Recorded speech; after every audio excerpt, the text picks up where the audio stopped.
Un œil sur les médias avec Karim Yayaoui. Bonsoir, Bonsoir Karim. Julien. Et on commence avec ce qui semble être un tournant en Birmanie. En tout cas, c'est ce qu'espèrent certains, notamment du côté de ce quotidien qui s'appelle The Irrawaddy, qui est un quotidien birman, mais publié en Thaïlande.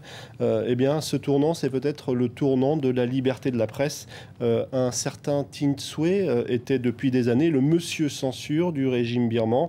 Et le département de la censure est en phase d'être aboli en Birmanie.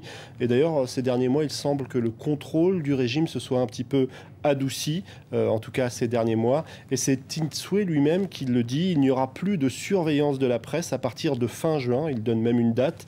Il n'y aura plus de contrôle des journaux et des magazines.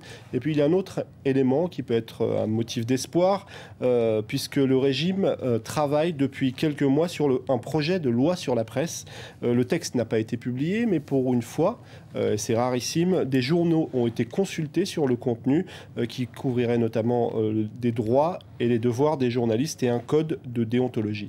Alors il y a un nouveau élément, un conseil de la presse doit voir le jour et évidemment les plus sceptiques y voient déjà une résurgence de la censure. Alors il y a des signes encourageants, mais un mot revient, c'est la prudence. Alors prudence notamment du côté de RSF qui souligne que sur son site internet que la Birmanie est toujours 174e sur 178 en matière de liberté de la presse. Et puis il y a aussi l'opposante historique Aung San Suu Kyi qui continue de rester prudente. Le Washington Post a rapporté ses propos et cette position de prudence.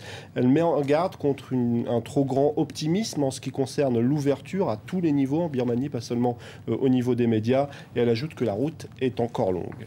On part pour une contrée peu connue, il s'agit du royaume de Toro. Alors le royaume de Toro, on va voir un petit peu ce qu'il en est. C'est grâce à Slate Afrique qu'on va faire un petit tour du côté de cette région reculée de l'Ouganda où explique Slate Afrique, Kadhafi, loin de sa tombe anonyme en Libye, continue d'être le roi des rois. Le royaume de Toro est dirigé par un jeune monarque orphelin de père qui a grandi un petit peu sous l'égide de Kadhafi.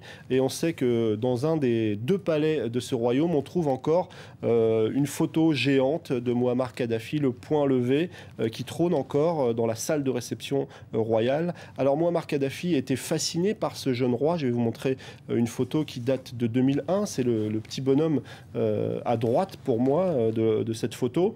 Ils se sont rencontrés pour la première fois en 2001. Kadhafi et le roi Oyo, c'était pendant l'investiture du président Museveni. Kadhafi va être fasciné par ce jeune garçon qui est arrivé sur le trône. Là, il a 9 ans, mais il est arrivé sur le trône 6 ans plus tôt. Je vais vous montrer une photo étonnante de ce jeune roi. Alors, à ce moment-là, il a 3 ans.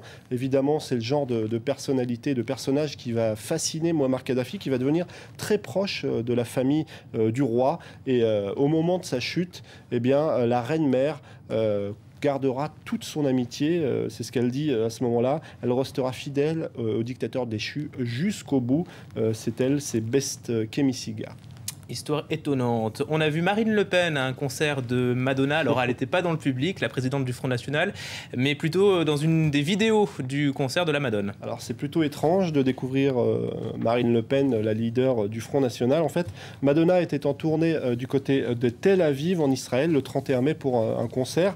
Le Parisien en parle. On découvre les images ensemble, des images pour illustrer sa chanson Nobody Knows.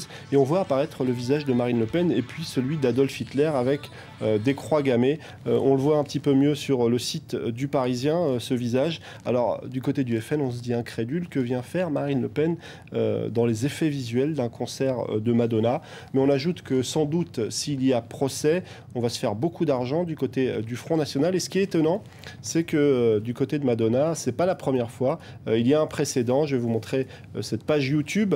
Ce visage, c'est celui de Jean-Marie Le Pen et il avait été utilisé lors de la tournée de Madonna en 2006. Il était aux côtés de dictateurs comme c'était pas Kadhafi à l'époque, mais plutôt qui était-ce donc? Je ne me souviens plus. C'était un autre dictateur. Un autre dictateur. Il y en avait plusieurs, mais en tout cas, c'est pas la première fois que la famille Le Pen apparaît. Exactement. Que la famille Le Pen apparaît dans les clips de Madonna. C'est assez étonnant. On va voir s'il y a un procès. Il n'y en avait pas eu à l'époque. Merci beaucoup Karim, c'était un œil sur les médias. Paris Direct continue, tout de suite la météo et un nouveau journal dans moins de 3 minutes.